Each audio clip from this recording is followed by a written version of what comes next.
Hello and welcome to Game Boy Advance Classics. In this installment, I'm taking a look at F-Zero Maximum Velocity for the Game Boy Advance, released in 2001 by Nintendo R&D. This was the first game I got with my GBA when it launched, and this was spectacular.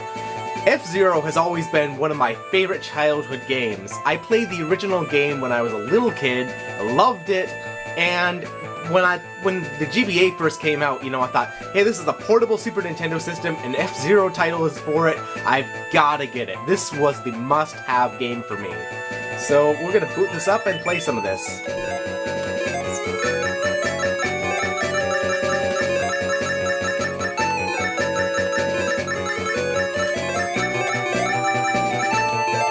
Oops.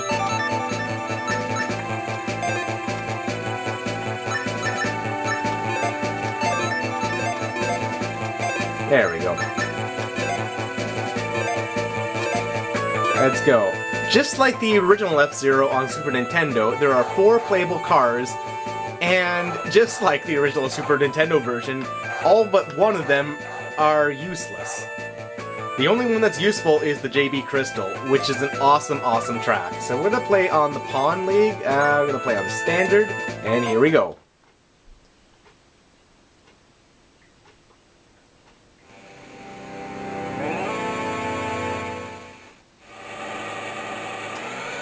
F-Zero Maximum Velocity takes place about 100 years after the other F-Zero games, and as a result, it takes place on entirely brand new tracks that, in fact, none of them are in the original F-Zero games. The only thing this really shares in common with F-Zero is just the fact that it simulates the same Mode 7 style to it, and it's an incredibly fast, futuristic racer. All that said, though, this is a great game, and man, when the GBA launched, I couldn't ask for a better title.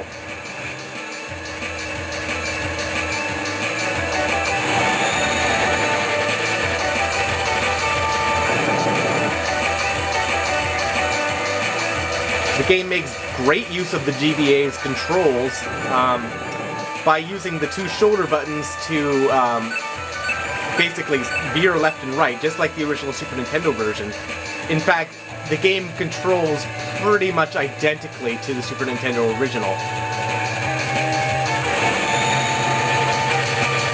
Because the Super Nintendo version used the A button to activate the boost, and the GBA, doesn't have an extra base button, it had, the brake and accelerator, you boost by pressing L and R at the same time.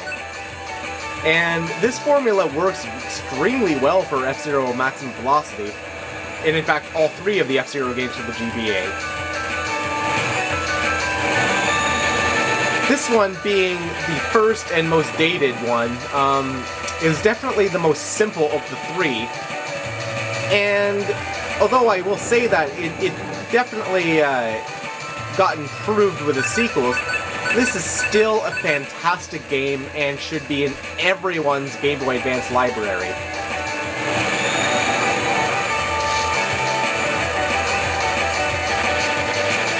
The JB Crystal is very similar to the Fire Stingray in that it has extremely good extremely heavy weight, slow acceleration, and its boost lasts a long time. But even so, the controls for it are better than any of the other crafts. And, a lot of people who will pick up F-Zero games, and especially the older Mode 7 style ones, and be confused, like, how is this game even playable? Well, they're using one of the wrong cars. Because if you choose one of the other cars, you'll be bouncing around everywhere, and, the game is pretty much not playable that way.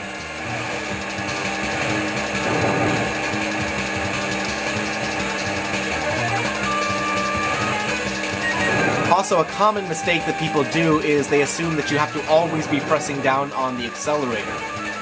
Not really. You should brake at times, and you should, you know, throttle the accelerator by letting go of the A button and tapping it occasionally. You have to do this to get proper control over corners. Also, use the frickin' shoulder buttons. That's what they're there for.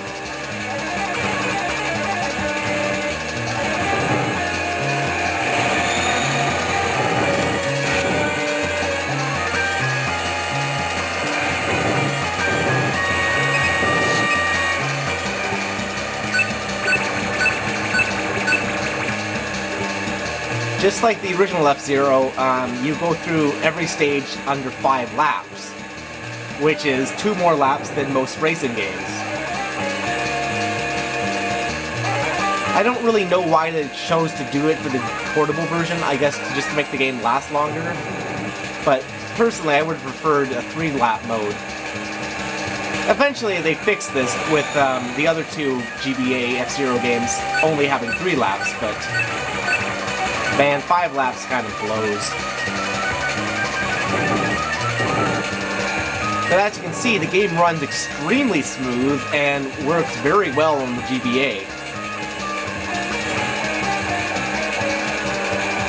As a launch title, this game did exactly what it was supposed to do, you know, really get you hyped up for the future of the system by showing off its capabilities early and, you know, promising to only be better with time.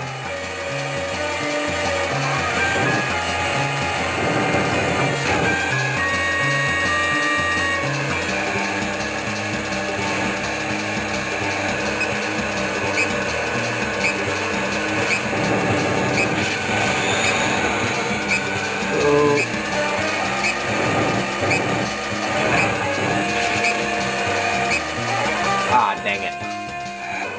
Second place. Oh well. It does happen.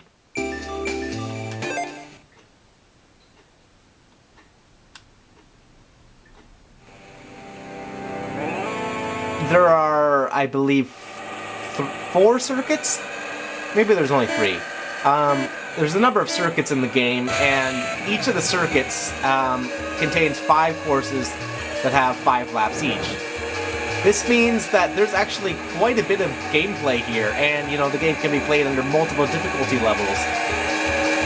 So you might think, you know, F-Zero, you know, GBA racing game, there's probably not a lot here. You know, it's just a portable game, right?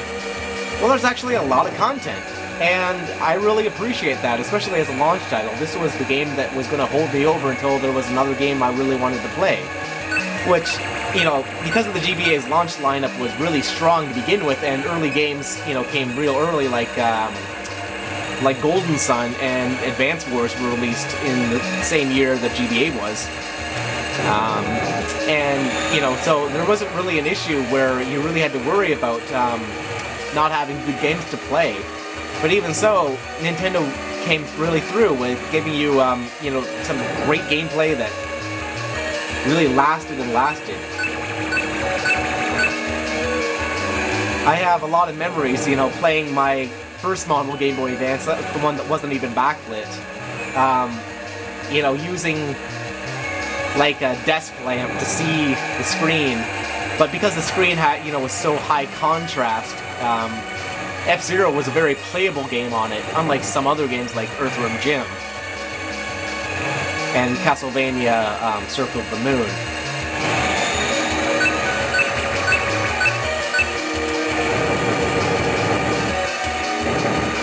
Playing it on the TV through the Ouya, as I'm doing right here, you know, it really comes to my attention just how good this game looks.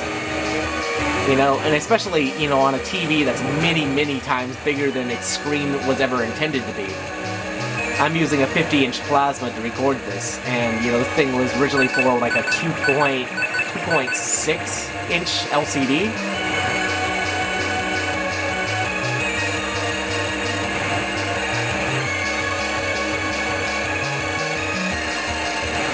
Do I like this game better than the original F-Zero? No, not really, but I like it very much. Well, anyway, that will be it for this time, so thanks for watching, guys, and if you have a GBA game you want me to cover, feel free to drop it in the comment section down below. See you next time!